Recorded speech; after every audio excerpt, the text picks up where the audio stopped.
You're listening to the MaxPreps High School Football Coaches Podcast, Episode 3.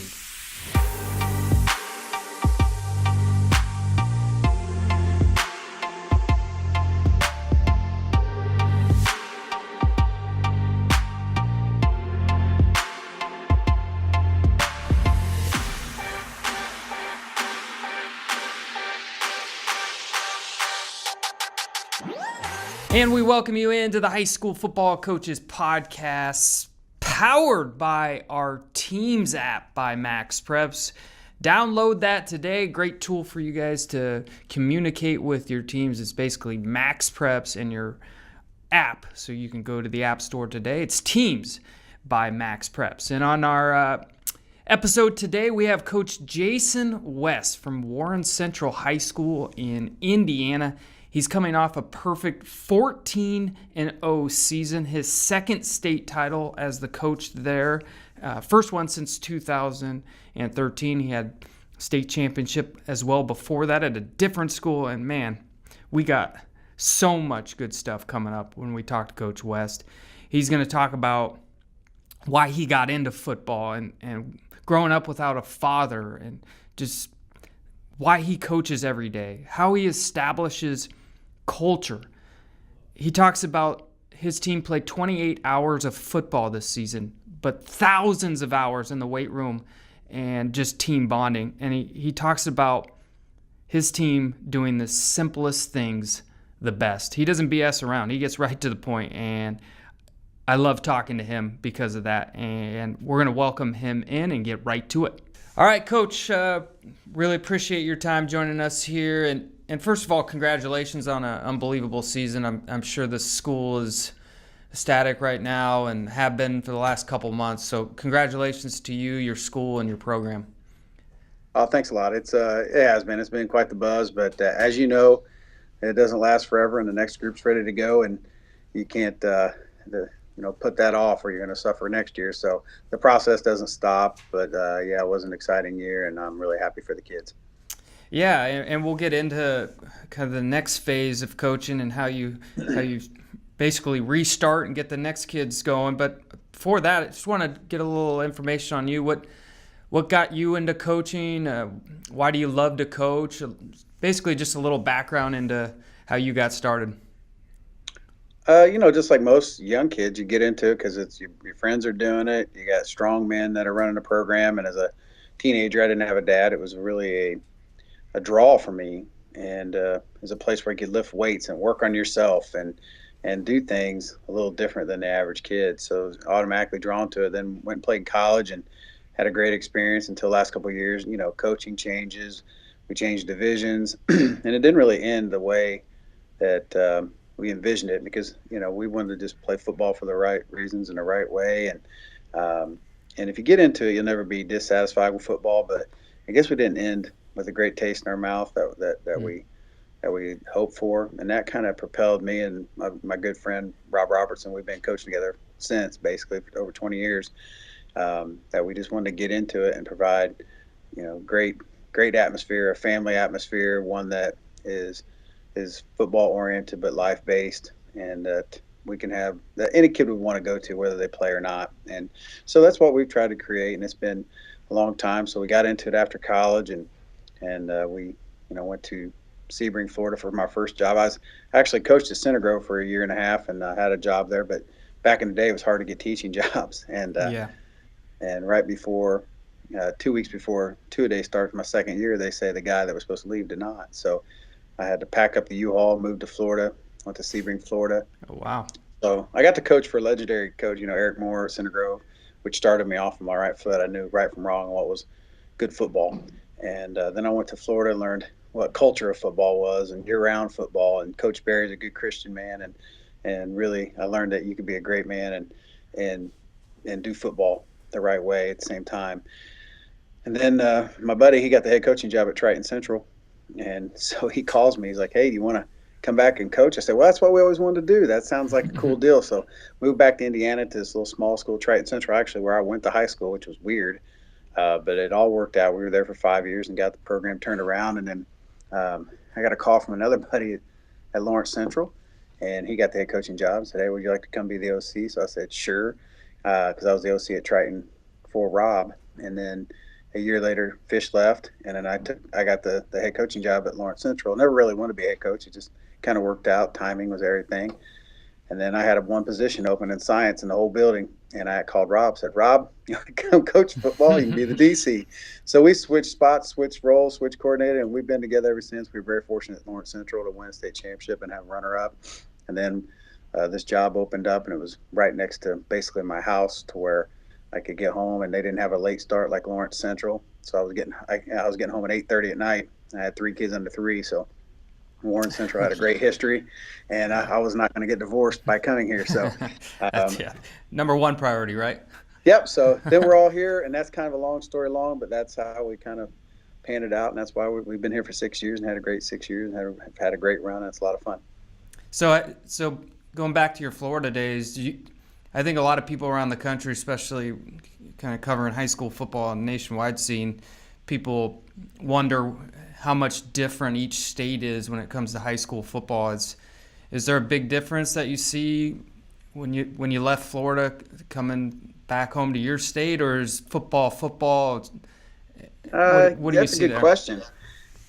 Indiana football's come a long, long way. Our teams will be fine just down there. We would play them, and we would do well. We would be very successful, team versus team, depth of teams.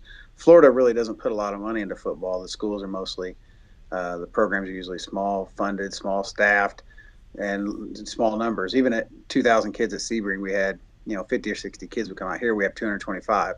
Participation numbers, staff sizes, everything up here are more indoor facilities. The training now that we can do year round has really caught us up with the States, but you cannot beat the culture of Florida or football or how they set it up. Because in January, you go right to the weightlifting team after football, and then you go right to track if you'd like to, and then you go right to spring football, and summer football, and fall. So the kids there are a little bit more ahead in the training model for football, because that's a big culture down there that you play football and the other sports aren't as likely to take over. Like basketball, here is a big deal. So a lot of kids choose that. The 6'2", 6'3" kid here chooses basketball a lot of times, where down there they did not. And so I guess the culture versus I guess cultural norms are a little bit different. Football is football, but there's a lot of great athletes down there. It's a huge state, and so we can't match Florida in population or the preparation of athletes, which they spend a year-round culture doing.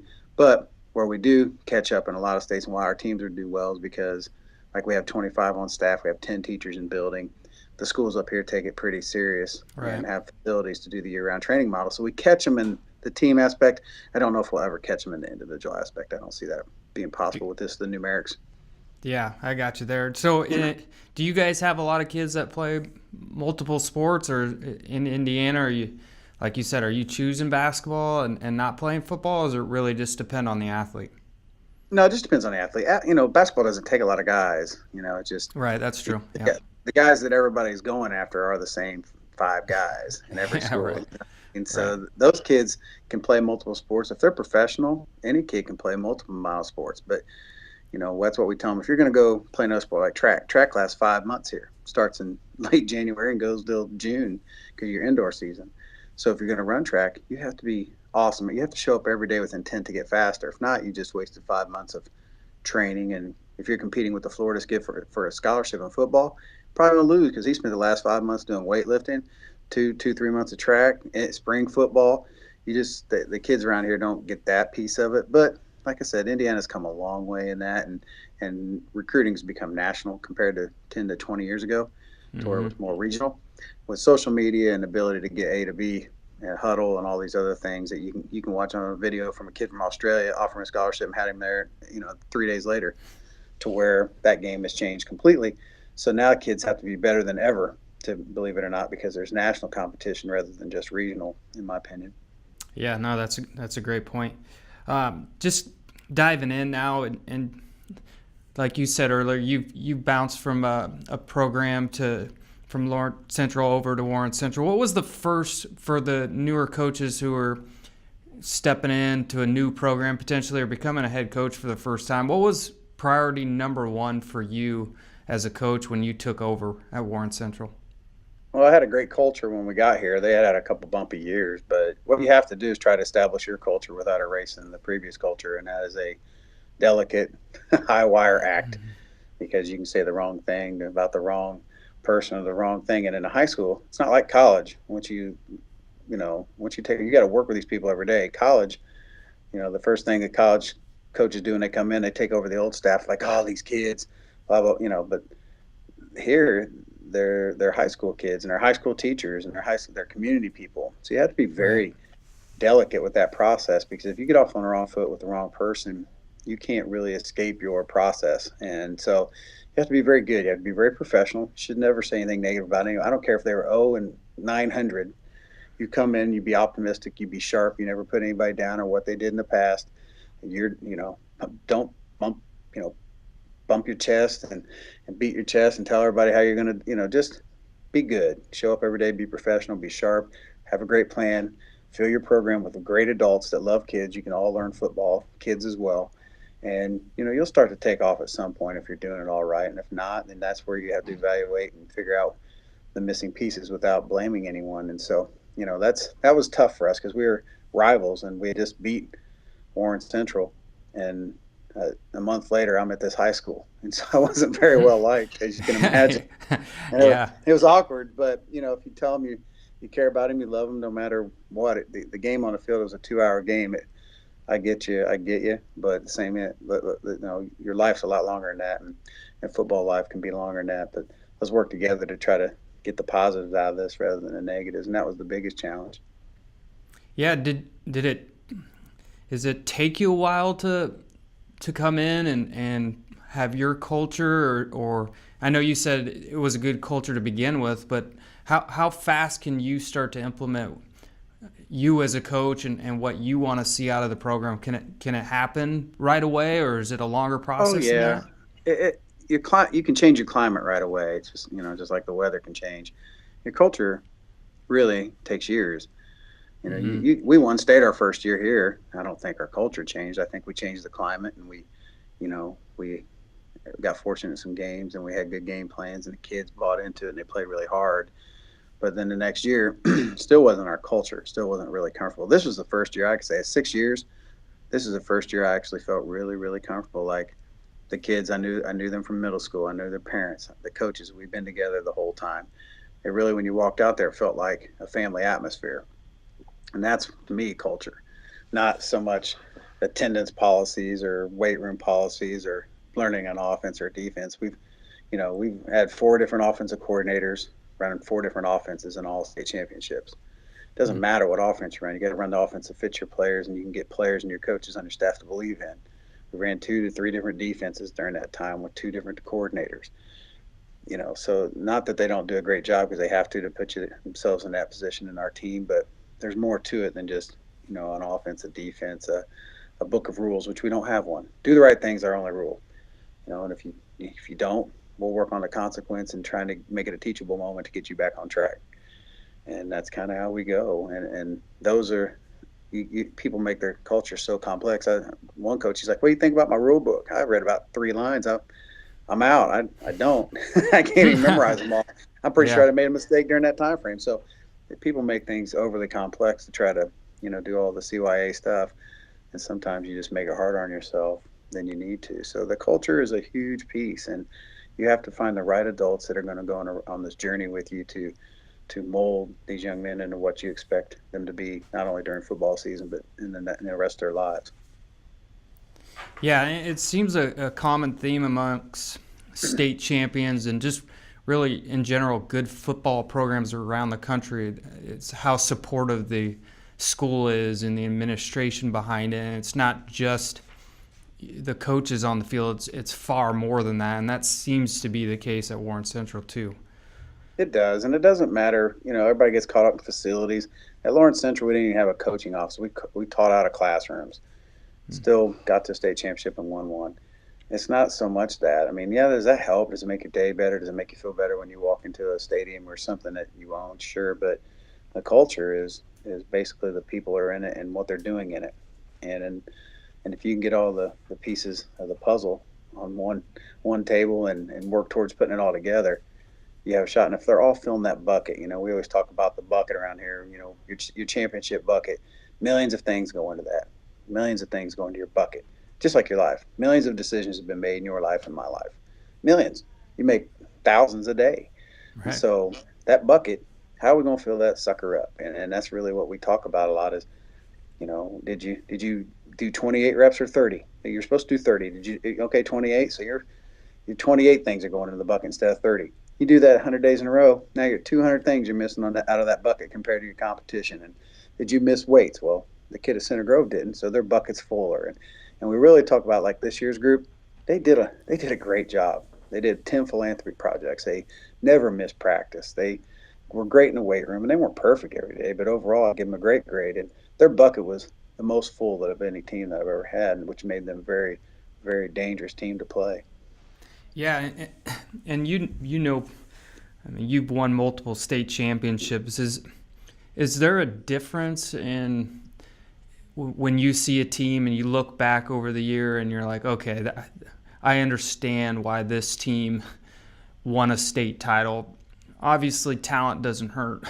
If you have Yeah, if you have it's more good to have. talent one year, that obviously is probably top. But when you look back, is there a difference in the type of kids, or just the way the season went, or like you said, filling the bucket was just far better that year? The kids just wanted it. When you look back, can you tell a difference outside of talent alone in those teams? Well, believe it or not, we've had the lowest talent cycle in the history of Warren Central. I don't know if that's just me Hmm. running off all those talented kids, but that's not the goal. We don't want to run them off. We love Right. we love talented kids, but last year we Yeah. had one D1 kid. The year before one. The year before one. The first year we won state championship, none. We had a walk-on gray shirt. Hmm. This year we Wow. had four, and that's the most talented. A lot of schools we play around have more than we do, and so talent is one thing, and it's great to have for sure, but it's more player development, personal development. It's the process of that, and because all we got to do is beat teenagers. We're not. It's not offensive coordinator versus offensive coordinator. People get Belichick. What's he thinking on this play? Probably not. He's got it ingrained to where Tom Brady and the O line and those receivers and that running back are thinking as a unit. And so that's where those teams that grasp those things. It doesn't matter what play you call if you all are on the same page and you believe in the play. There's a 90% chance that sucker's going to work.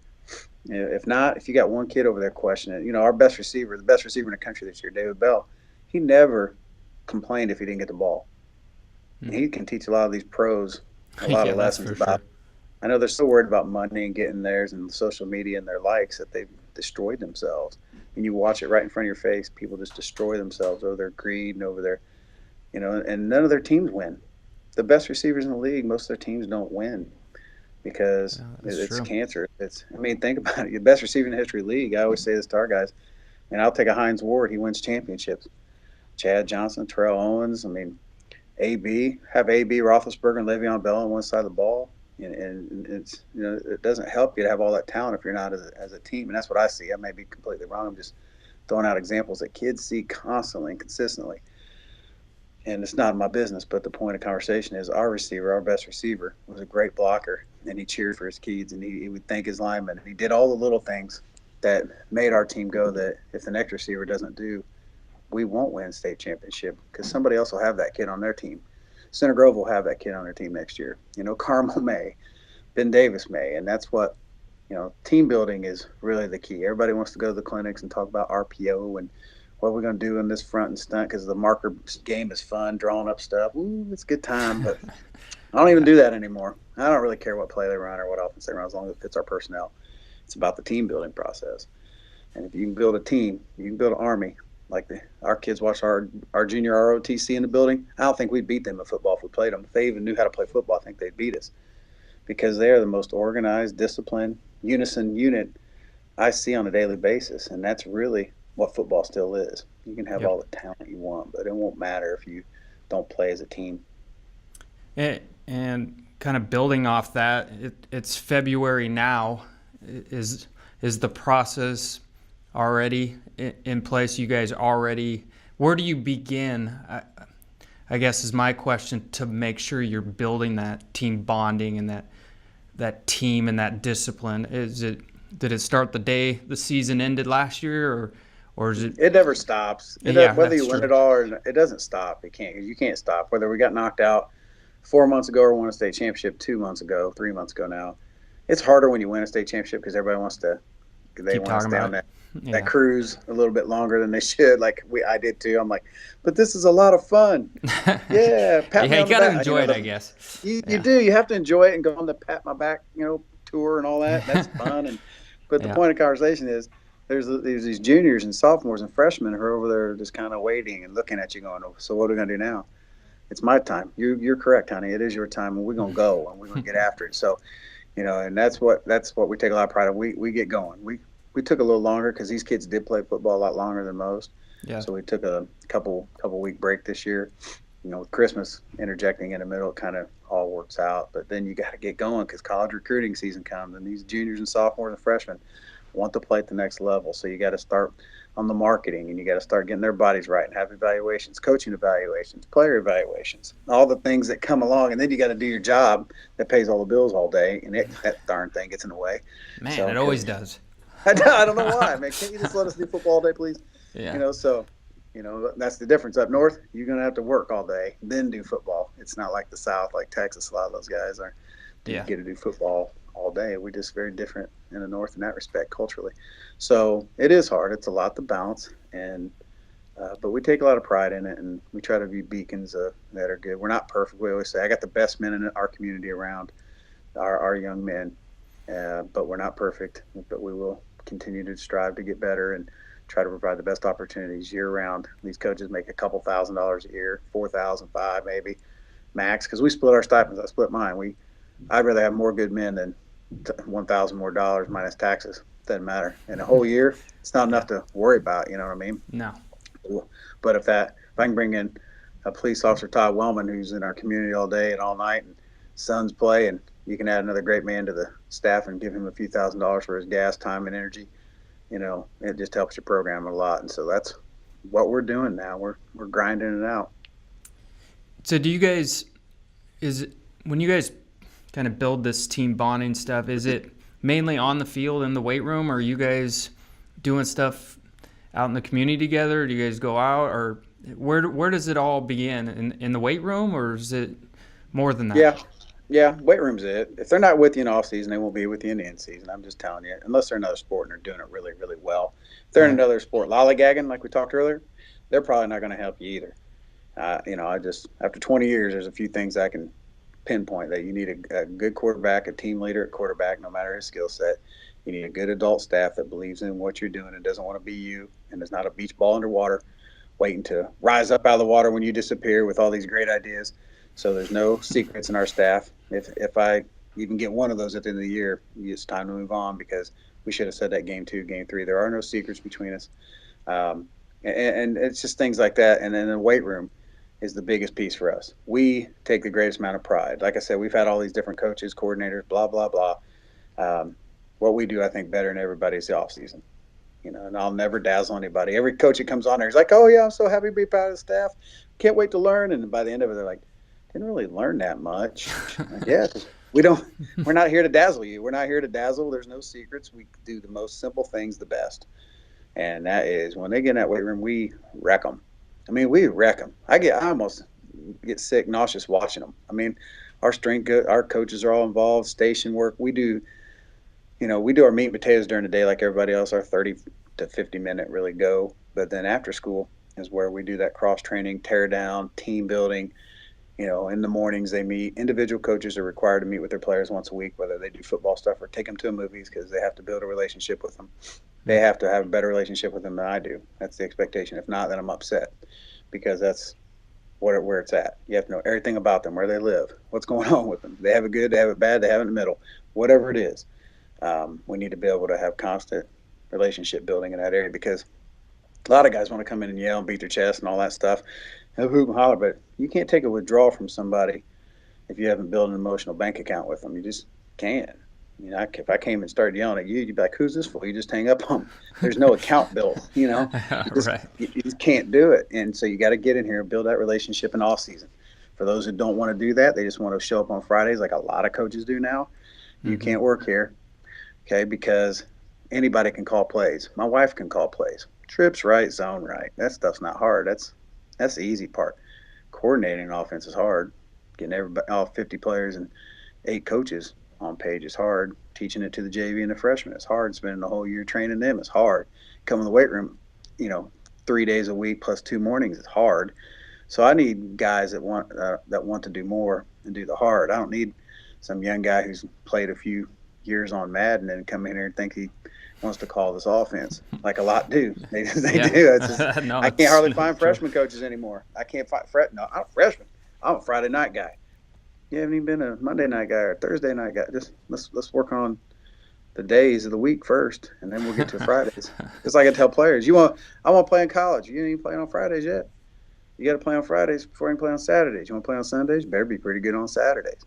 So we just kind of keep that building block, those steps in line, and we wreck them. And we do about 10 philanthropy projects every year because we have to market our brand. We have to show people that football is good because we're always the most hated on. I don't care what anybody says. And I don't even know why, but I do know why.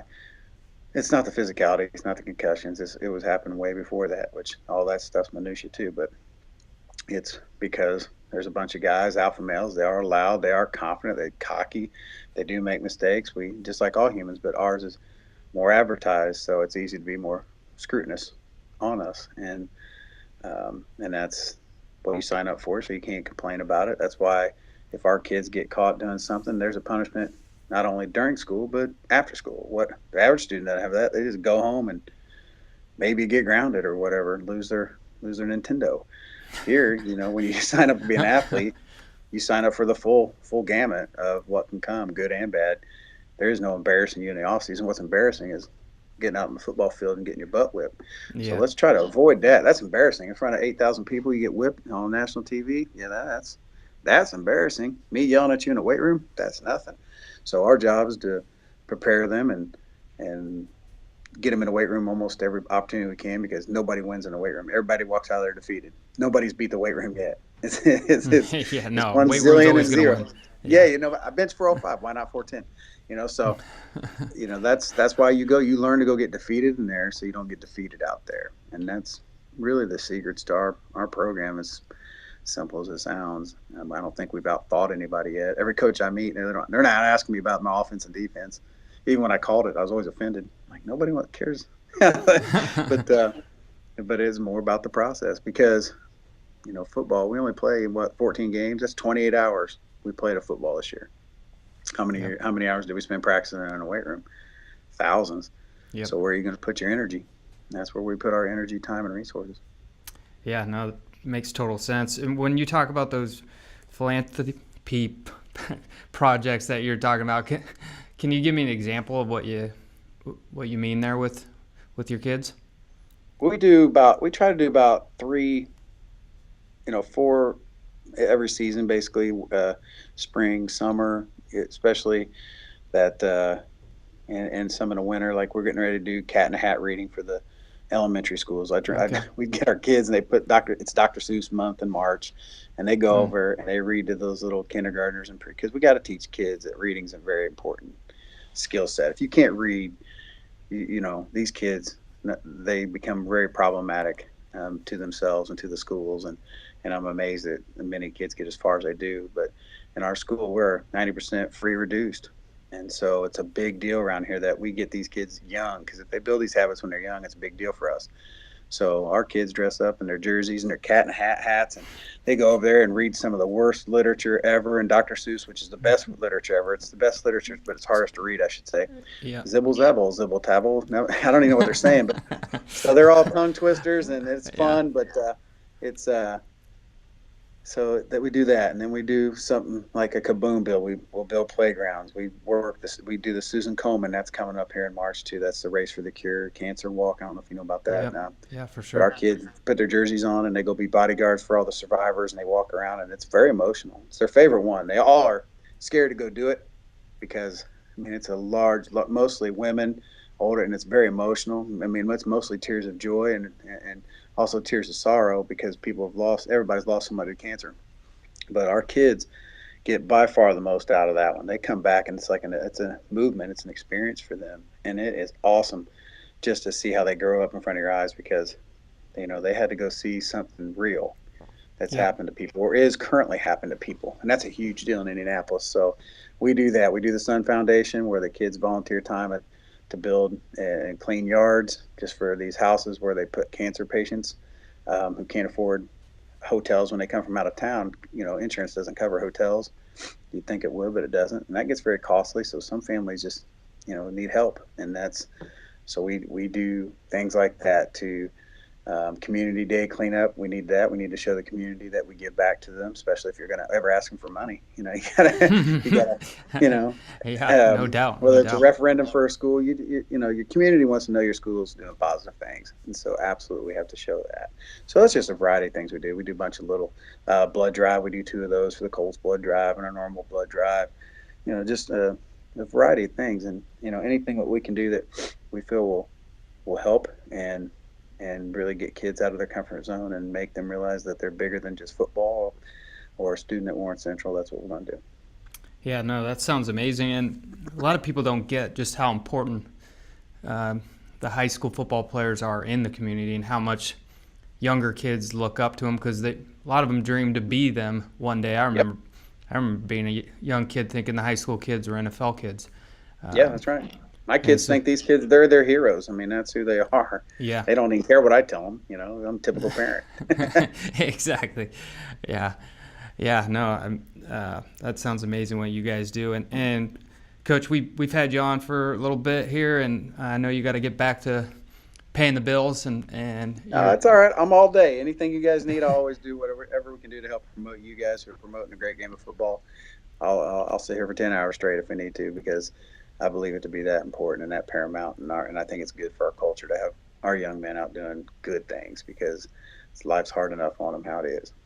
Yeah, and Coach, you're doing an amazing job, and we thank you for everything that you do for the young men and women out there, and we appreciate your time, because I know you're doing a lot. So, Coach West, thanks so much for joining us, and have a good February, and look forward to watching your continued success this upcoming season in 2019. Thanks for joining us, Coach. Thanks for having me on. It was a real pleasure. Well, that was fun talking to Coach West, and you could see why he runs such a successful program at Warren Central High School. I love what he talked about, doing the simplest things the best.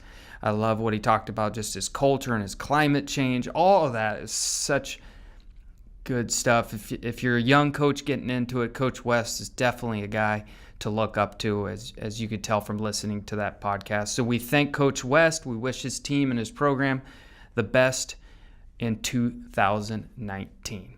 Well, we thank you for joining the High School Football Coaches by MaxPreps. Join us. Be a subscriber today so you can hear more coaches each and every week. I'm Steve Montoya. Thanks for joining us.